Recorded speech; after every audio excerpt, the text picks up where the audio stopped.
Hi, myself Rajesh. Hi, myself Vivek. We are going to give a presentation on the The internet. internet. The Internet. Definition of Internet. The Internet is a global system of interconnected networks that is used to connect the billions of devices across the world. History of Internet. The first paper on Internet was published by Leonard Kleinrock of MIT in the year 1964. ARPANET, the first WAN, was introduced in the year 1969. In 1990, the first high-speed data connection was established between Cornell University and CERN laboratories at about 1.5 Mbps speed. In 1990 September, Tim Berners-Lee wrote the first web browser, www. The most important development in 1993 was the first graphic web browser, Mosaic. Infrastructure routing. The internet networks are of two types.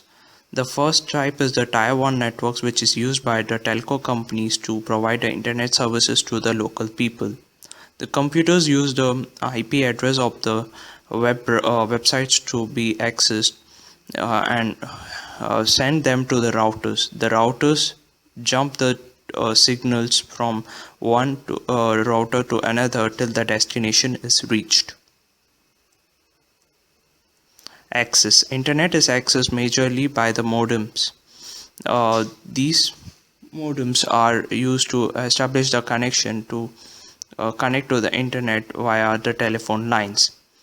Apart from the modems, the mobile phones use the GPRS and WAP services.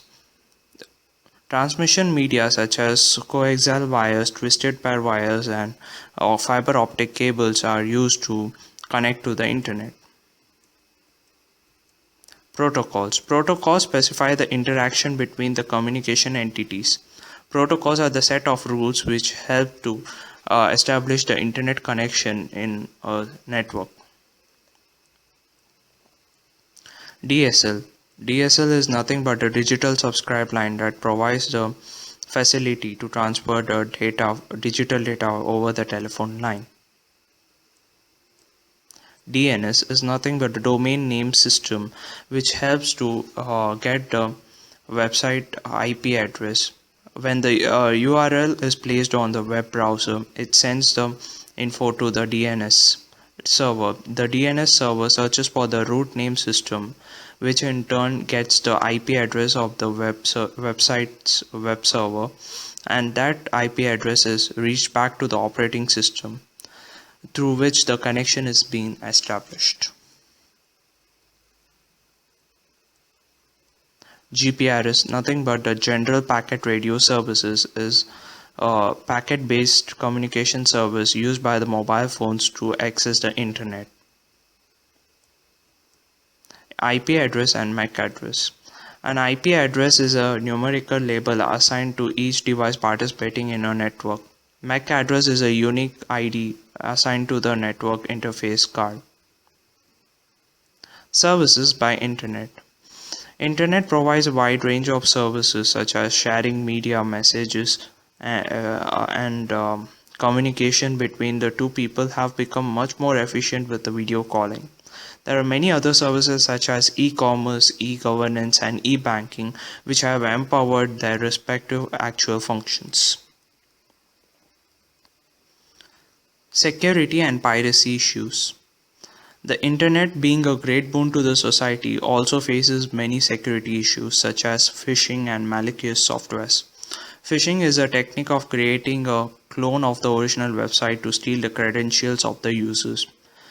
In order to get a freewares, people download patch files through which the hackers get access to send the viruses and keyloggers to the systems of the users and steal their credentials. So to avoid all these security issues, one must make sure that he buys the softwares and doesn't depend on the freewares. Now let us see how the actual internet works. Over to Vivek. Thank you. The next important thing about computer network is its interfaces. What is network interfaces?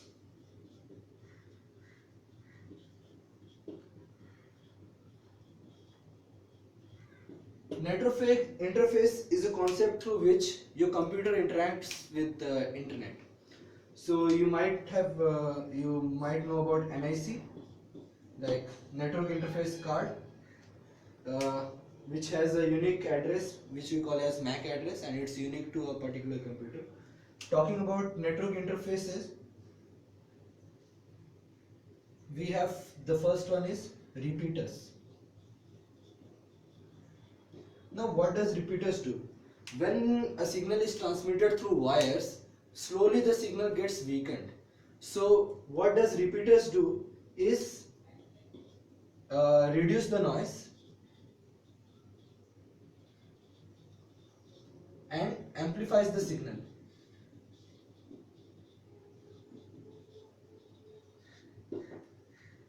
So when you have wires running over more than 100 meters, then you might have some repeaters in between the like transmission way.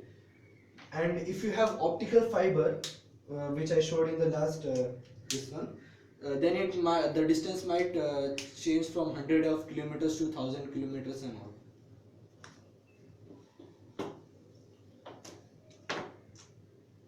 Now the next one will be a bridge. Now the bridge can be considered as an interconnection between two network segments. Suppose you are in NITK, so your third block is having a different network segment from fifth block. You are on a different local area network than of a fifth block. If you can manage a bridge between third block and fifth block, then the best example is you can play Counter-Strike within your friends from third block to fifth block. That's the best example I can show. The next one is what do you call switches. Okay, switches is something where the ports gets connected. Okay, what is a port? You can zoom it here. This is an internet port. Now this wire goes from here till the CPU room in your hostel.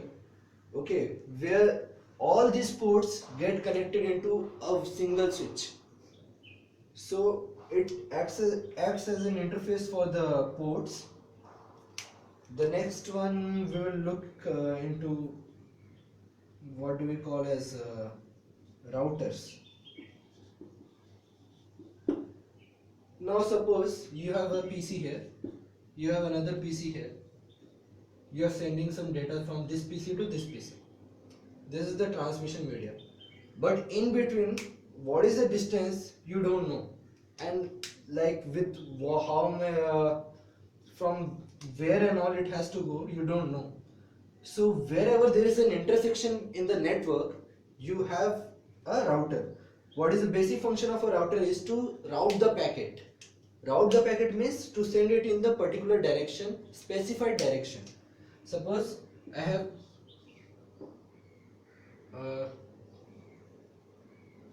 this is my network, this is one PC, this is another PC. There is an intersection, here will be a router, here will be another router. Okay? So what does router do is, as you have seen in your OSI model, the network layer contains the source IP and the destination IP. The routers take the source IP and destination IP as well and stores it in a table which we call as routing table. Okay, so it keeps a record of like where the data is coming from and where it is going.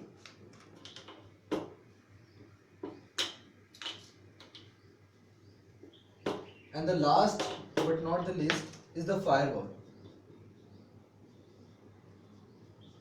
Firewall is nothing but it gives you security about the various malwares and some sources which are unrecognized. If a source is unrecognized, some data is coming from a place which is not recognized, then the purpose of firewall is it will block the incoming request. Okay, so now we'll talk about how this all internet works, where the connection comes from, like when you communicate from your PC, where actually the data is coming from and where actually the data is going. So on your networks you have tier 1 network, tier 2 network and tier 3 network. There can be more tiers, but we usually prefer these 3 tiers. Tier 1 networks is where you have big telecom companies such as Tata, which is in India, and ATT, which is in America. And there are several other like this big firms which share data on their network.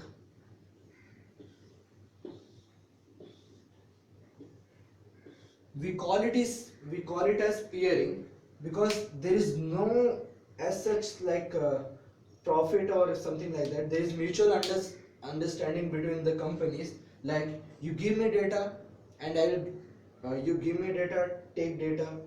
This will say, okay, I'll take your data, you take my data. That's all how the peering works. Now what happens is in tier 2 levels there are ISPs, internet service providers, which buy this service from some particular this Tata or some ATT. So ISPs in America will buy the service from ATT. ISPs in India will buy the service from Tata Telecommunication. And now based on the bandwidth and all those things, you can have more tiers like HCDPL or BSNL.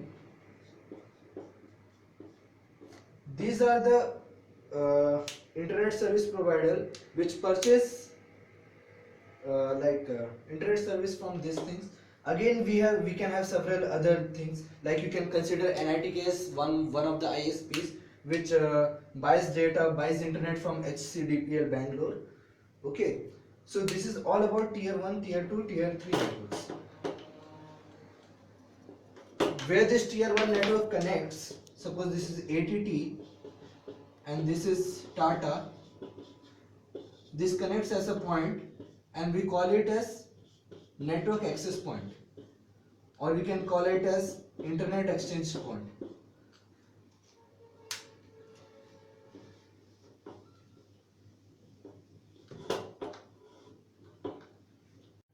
So okay, you have a packet here which has source IP, destination IP. It moves through network layer, then physical layer, goes into the transmission medium. You have your PC here, goes into this transmission medium. You have some router, you have some switches, you have then again your ISP, then again it goes to tier 1 network, from which your data is communicated all over the world. Now when you open your web browser,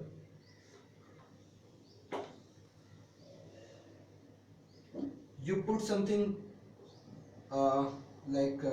suffix with the name of this thing, a website, that we actually call it as a domain name system, in which what happens is the domain, there are some routers, fixed not routers, sorry, servers, which are assigned for particular like categories. Suppose you have .com, which is for commerce, .net for internet service providers, .org for non-profit organization, or .co. .co is also synonymous with .com. .in, this is a country code. Suppose in is India, UK is United Kingdom, etc. What does actually DNS do is you have some fixed number of routers for .com, some fixed number of servers for .net, some fixed number of servers for .org. What happens when you put the name of the website here, it actually contacts this particular servers, not all the what we say DNS servers. So these are called root servers.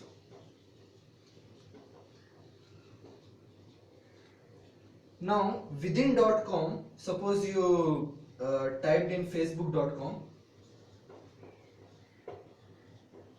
within this .com, when request is accepted by this .com, it will look further into this .com servers, like where is the facebook.com, where is this destination IP located to. When it gets the destination IP, it will actually give you the facebook.com. Okay, so this is particularly how it works. That's all for today.